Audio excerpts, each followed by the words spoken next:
Earlier this week, I came to you with a video about Marco Asensio and Liverpool potentially signing the Real Madrid forward this summer for around £34 million. Asensio's contract is up at the end of 2023 at Real Madrid, and the club are looking to move him on. And Asensio is looking for more first-team playing time. Liverpool were linked with him. They still are. But at the time that I released this video earlier this week on Asensio, I did say that this seems like a bit of a red herring.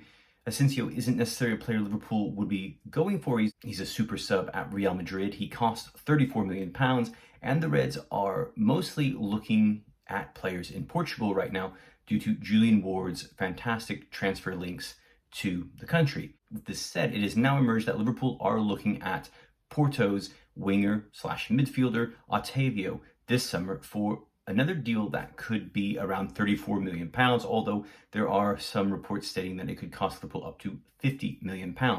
Now, when the Asensio deal was reported by various news sources, first by AS in Spain, who I said at the time are probably putting this out there to draw some interest or to create some interest in a Real Madrid player.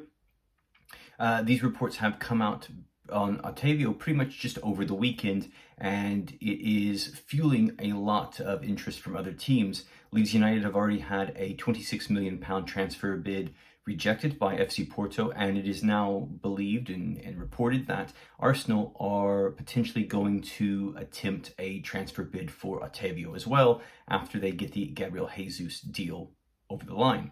Now, Otavio looks like the type of player that Liverpool would be going for in the transfer market this summer rather than Asensio. Now, I'm not saying Asensio isn't a player that Jurgen Klopp and Julian Ward and company aren't necessarily interested in, but I just don't think he is the player that the club would spend £34 million on this summer, especially with his contract up at the end of 2023 and with several other clubs interested in Asensio, most notably AC Milan, who Real Madrid are trying to get the £34 million out of. Milan do not have that money to spend, despite winning Serie A last season. I think Liverpool are being used as a bit of a bargaining chip, and the reports continue to come out that Liverpool will sign Asensio to a £100,000 a week contract. But again, this is mostly being fueled by AS, the big media outlet in Spain.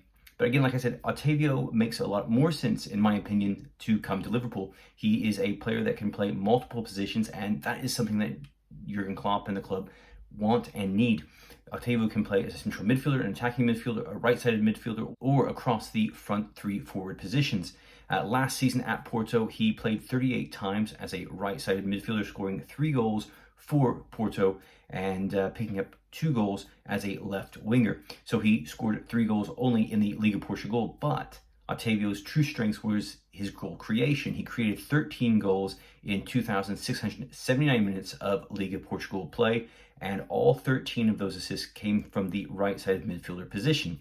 Now, perhaps the big knock here on Otavio is that he is already 27 years old, so this is a bit of an age that Liverpool do not necessarily go for players.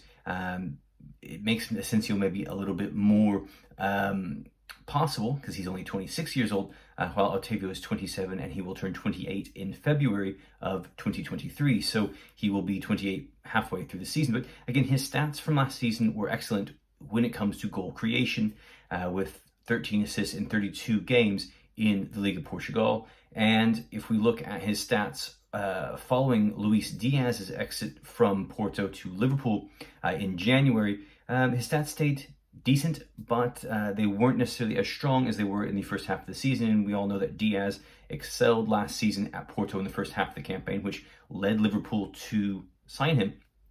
But Otavio could be added to Liverpool to reconnect those two players who combined so well last year in Portugal. So taking into account Diaz and Otavio playing together in the first half of the season last year for Porto, 8 of Otavio's 13 assists were tallied before January the 1st. while only 5 were collected after January the 1st, and only 1 goal was scored after that point in time.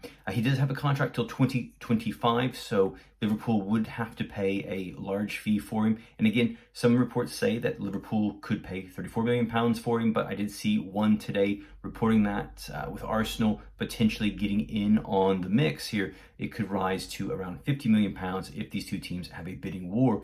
Again, £34 million seems a little bit more likely for Liverpool to pay at the moment. But if you rise to, say, £50 million, I don't see Liverpool spending that kind of money on another player this offseason, unless he's just a truly out-of-this-world player that Liverpool could add, who could win the Premier League title for them. I don't see Liverpool springing that much money for Otavio. But the thing is about Otavio compared to Asensio, Otavio has the ability to play multiple positions, which again would be of benefit for Liverpool, especially if Alex Oxlade-Chamberlain, who we talked about yesterday here on the channel, if he was sold this summer as he has requested, Liverpool would have that money to go and spend, and they would have a need to go get a player who can also play in midfield. We've already seen Takumi Minamino sign for AS Monaco for £15.5 million. If Oxlade-Chamberlain left Liverpool this summer for the reported around £10 million that Liverpool could get for him, because he's out of contract at the end of this next season, then Liverpool would have around £25 million to spend on a new player. So Otavio could be a player that Liverpool are interested in. Again, I don't think Liverpool are that interested in Marco Asensio from Real Madrid, but the Otavio news and reports sounds a lot more likely, just because he plays he can play multiple positions, and also because Julian Ward has these contacts and these links in the League of Portugal, and Liverpool are interested in bringing in those undervalued players from that league. We've already seen them get Luis Diaz last January, and they've brought in Darwin Nunez. So expect more players from Portugal to come in. And don't forget, Diogo Jota came from Portugal as well by way of Wolverhampton Wanderers. So there are these links that the club already have there, and there are undervalued players there who are performing well. So don't be surprised for Liverpool to spring for Otavio this summer if the price is right. All right, guys, let me know what you think about the news that Liverpool are potentially interested in signing FC Porto's Otavio. He looks like he could be a good player. Don't know much about him, but going to have a little bit more of a look at him here today. Let me know what you think in the comments below, and you can find all of my social media handles in the descriptions below. It'll also be great if you like this video to hit that thumbs up button and subscribe to the channel. I just want to say thank you to everybody once again for all of the great comments lately, and the new subscribers to the channel, and helping me grow this channel. I really appreciate it, and I'll see you back here soon on Liverpool Reds FC blog.